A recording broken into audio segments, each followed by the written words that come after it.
Les requins et les araignées en terrorisent plus d'un. Ils sont pourtant loin d'être les animaux les plus mortels pour l'homme. Ces insectes sont vecteurs de maladies qui tuent des milliers de personnes chaque année. D'autres petites bêtes ont un venin si mortel qu'ils constituent une menace importante dans certaines régions.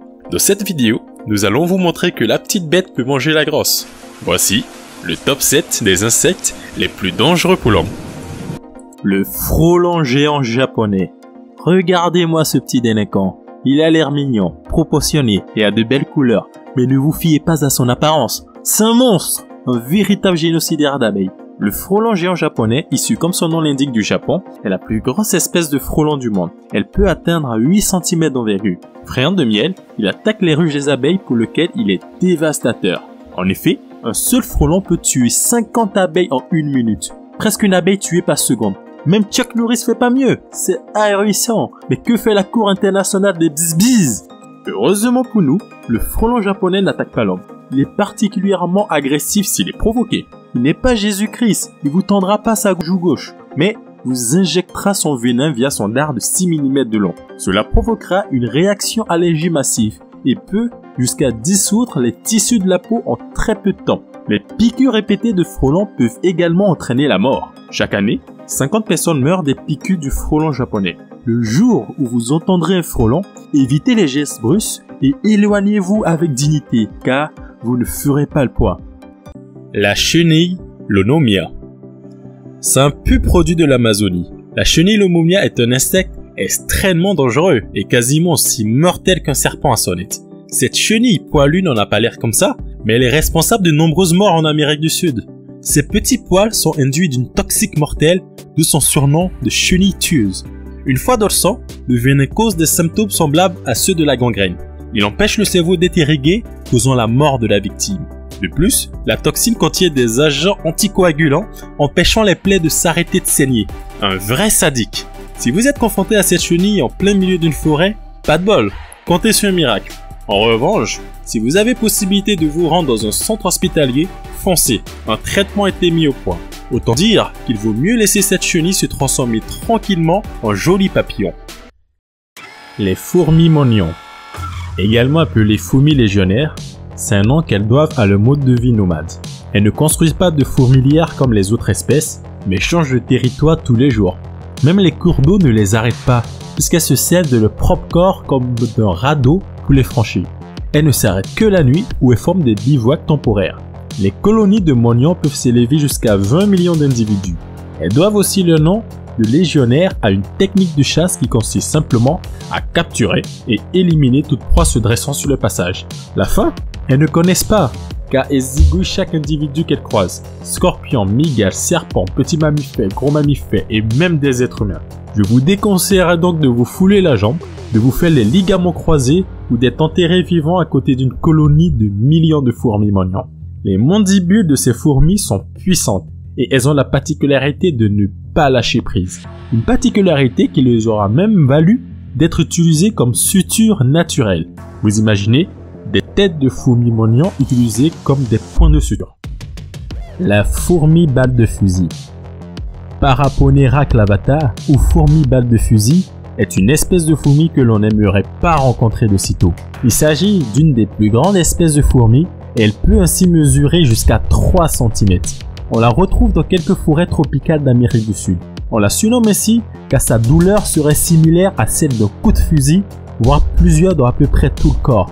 En contact avec cette chose et on hurle, on se paralyse jusqu'à connaître des convulsions, l'évanouissement.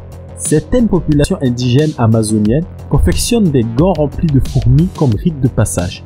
Pas une fois, mais 20 fois pour les garçons, à partir de la puberté, afin de tester leur capacité à résister à la douleur en bougeant le moins possible. Franchement, si j'habitais auprès de ces populations, j'aurais jamais eu ma puberté, J'aurais fugué mon gars, fugué de suite. Je préfère franchement affronter un anaconda que des fourmis balles de fusil. Le réduve. Même si c'est beau gosse à prononcer, cette charmante petite bête cause la mort de 10 000 personnes chaque année. Cette famille de punaises communément appelée punaises assassines compte parmi ses membres de redoutables assassins. Et pour tomber sur le proie, les réduves ont leur technique. Perchée sur une branche, la punaise rouge et noire se déplace avec la souplesse d'un ninja. Une fois sa proie à portée, elle bondit sans un bruit et l'attrape avec ses pattes avant. C'est alors qu'elle la poignarde avec son rostre. Le venin que le réduve injecte à sa victime la liquéfie de l'intérieur. Pratique, l'arme du crime se transforme ensuite en paille d'une pierre à 2 coups, lui permettant de siroter tranquillement son repas. Le sadisme à l'apogée. Oui, je sais, c'est sadique et c'est dégueulasse. La mouche Sei-Sei.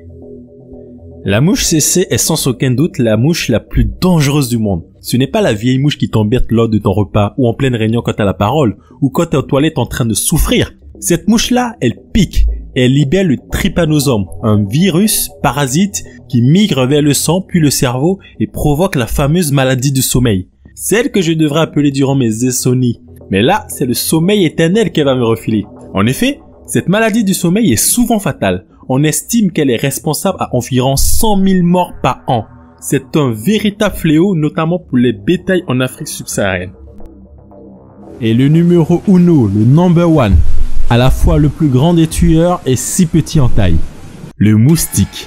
Il existe plus de 3000 espèces de moustiques dans le monde, répandues sur tout le globe, sauf chez les pingouins en Antarctique. Mais c'est pour bientôt avec le réchauffement climatique. Les espèces de moustiques les plus dangereuses sont sans aucun doute les anophèles femelles, toujours les femmes.